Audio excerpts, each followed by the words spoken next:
fallait les retracer correctement pour éviter dispute.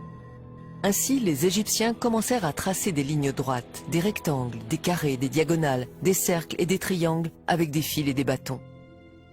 Tout était noté sur des papyrus. Ce fut le début de la géométrie. Ils comprirent un fonctionnement fondamental de la nature. Tout est fractionné ou assemblé en petites unités égales.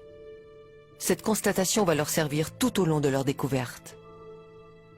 Il leur fallait aussi une unité de mesure pour bien délimiter les parcelles. C'est bien de faire de la géométrie, mais il faut mesurer les lignes. Ils pensent au pied du roi. La longueur du pied du roi peut être utilisée comme étalon. Cet étalon sera multiplié et distribué dans tout le royaume. Ils essayèrent les pieds, les bras, les jambes, les coudes du roi, mais il y avait un problème. Cette unité n'était pas fixe. Le problème était réglé pendant son règne, mais tous les rois n'avaient pas la même taille. Le roi suivant voudrait sûrement qu'on utilise son pied ou son coude par jalousie. Dans les collines, en attendant le recul du Nil, les Égyptiens réfléchissaient et cherchaient une solution au problème. Il fallait que cette unité de mesure ait une longueur fixe dans le temps, si possible, qu'elle ne change jamais. Ils observèrent la taille de différents végétaux, celle des fruits, des graines, tout objet y passa. Mais tous ces objets n'avaient pas de taille fixe. Par exemple, si on arrosait bien une graine, l'année suivante, sa taille changeait. Et sur des longues distances, la différence devenait vite importante. Tout d'un coup, ils ont eu l'idée de mesurer l'eau. Oui, l'eau douce du Nil. Ils mesurèrent une goutte et ensuite une autre. Elles avaient toutes la même taille. Du bas Nil jusqu'au haut Nil, les gouttes avaient la même taille. Ils remarquèrent que la taille de la goutte d'eau ne changeait pas année après année. C'est génial. Les Égyptiens ont trouvé l'unité unique. Le diamètre de la goutte d'eau sur une surface imperméable, comme du granit ou de l'alabastre, est constant. Il mesure 1 cm. Aujourd'hui, Ils vont nommer cette petite unité doigt royal.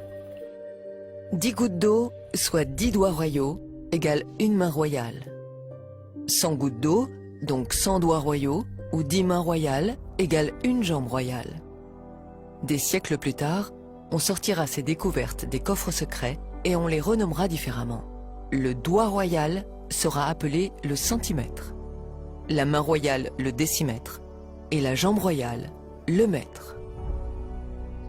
On les présentera comme des découvertes récentes et on se les appropriera made in France. Le diamètre de la goutte d'eau douce mesure ce qu'on appelle aujourd'hui 1 cm. L'eau est une constante universelle. La taille de la goutte d'eau douce ne changera jamais pendant des milliers et des millions d'années. Oui, l'unité universelle, le mètre, n'a pas été inventée en 1780, mais elle fut découverte par les Égyptiens il y a des millénaires.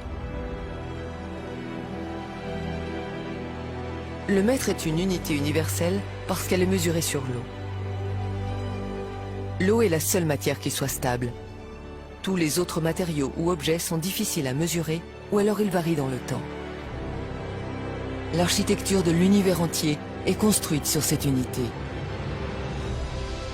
Sur le mètre, cette unité immuable, ont été définies les 6 unités fondamentales de la physique et de la chimie d'aujourd'hui.